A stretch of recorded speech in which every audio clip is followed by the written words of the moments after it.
Today we are covering a heartbreaking and disturbing case. The killing of 23-year-old Iryna Zarutska, a Ukrainian refugee who had built a new life in Charlotte, North Carolina.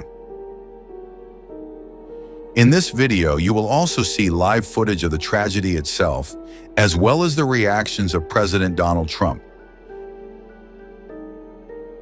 Iryna Zarutska was a 23-year-old refugee from Kyiv, Ukraine. She and her mother, sister, and younger brother fled Kyiv in 2022 because of the war. Her father stayed behind because Ukrainian laws prevented men of certain ages from leaving. After arriving in the U.S., she lived in Huntersville, North Carolina. She worked in different jobs, including in a pizzeria, and was studying English at a community college. She had hopes to improve her life, wanted to get her driver's license, was saving for a car. On the night of August 22, 2025, Iryna Zarutska left work and boarded the Lynx Blue Line light rail in Charlotte, North Carolina. It was around 9:55 in the evening when she sat down on the train near the East-West Boulevard station. A man named DeCarlos Brown Jr., 34 years old, was seated directly behind her. After only a few minutes, he reached into his pocket and pulled out a folding knife. Without warning, he stood up and suddenly attacked Iryna from behind. He stabbed her 3 times with at least one of the wounds striking her neck. The entire assault happened within seconds, so quickly that no one around her had the chance to intervene or stop him. After the attack, Brown stepped off the train and walked onto the platform. Police officers arrived almost immediately and arrested him. Tragically, Iryna's injuries were so severe that she was pronounced dead at the scene. In the following minutes, video footage from inside the subway train will be shown. Please be advised that the content may be disturbing.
The man who killed Iryna Zarutska is DeCarlos de Juan Brown Jr., a 34-year-old from Charlotte.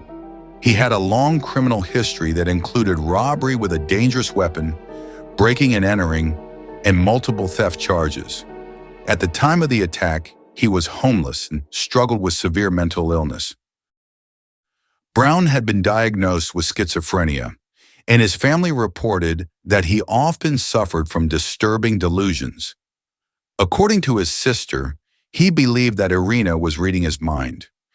He also claimed that the government had implanted a chip inside his body. These paranoid beliefs, combined with his history of violence, created a dangerous situation that tragically ended in the death of an innocent young woman.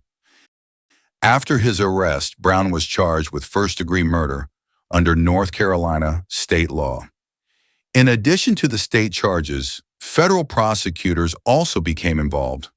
Because the killing took place on a light rail system, the case falls under a federal statute that covers violent crimes committed on mass transportation. Under federal law, this crime carries extremely severe penalties, including the possibility of life imprisonment or even the death penalty. Both state and federal courts will now handle different aspects of the case, and prosecutors have made it clear that they intend to pursue full accountability. The murder of Iryna Zarutska shocked the Charlotte community and beyond. Her family, who had already endured the trauma of fleeing war in Ukraine, was devastated. They publicly questioned why security was so limited on the transit system and asked how such a vulnerable situation could occur. Next, we will show video footage of former President Donald Trump's reaction to the killing of Iryna Zarutska. For far too long, Americans have been forced to put up with Democrat-run cities that set loose savage, bloodthirsty criminals to prey on innocent people, really very, very innocent people. In every place, they control radical left judges, politicians, and activists, and they've adopted a policy of catch and release for thugs and killers. In Charlotte, North Carolina, we saw the results of these policies when a 23-year-old woman who came here from Ukraine met her bloody end on a public train. And here's a picture of it. This is the picture of it. And this is a picture of the woman, a beautiful young girl that never had problems in life, with a magnificent future in this country. And now she's dead. She was slaughtered by a deranged monster who was roaming free after 14 prior arrests. We cannot allow a depraved criminal element of violent repeat offenders to continue spreading destruction and death throughout our country. We have to respond with force and strength. We have to be vicious just like they are. It's the only thing they understand. 24 of the top 25 most dangerous cities in America are run by Democrat mayors. 50 people were murdered in Chicago in recent weeks, with hundreds being shot. And it's time to stop this madness. The people of our country need to insist on protection, safety, law, and order. We have proven that it can be done because we did it right here in D.C., in District of Columbia. The capital of America was a bloodthirsty, horrible, dangerous place, one of the worst. And now it's a crime-free city, and we're going to keep it that way. It can be done. It can happen fast. All we want is, please, Mr. President, we need help. Chicago needs help. Other cities need help. We'll do what has to be done because we're going to make America safe again, and that includes our big cities. We're going to make those cities safe. Thank you. The case also reignited broader debates. People raised concerns about the way the justice system handles repeat offenders with serious mental illnesses. Many asked whether more could have been done to ensure that Brown received treatment or was kept from harming others. While some argue that no one could have stopped the attack because it happened so suddenly, the tragedy has still fueled calls for systemic change. The killing of Iryna Zarutska forces us to ask difficult and painful questions. Could stronger mental health support have prevented this tragedy?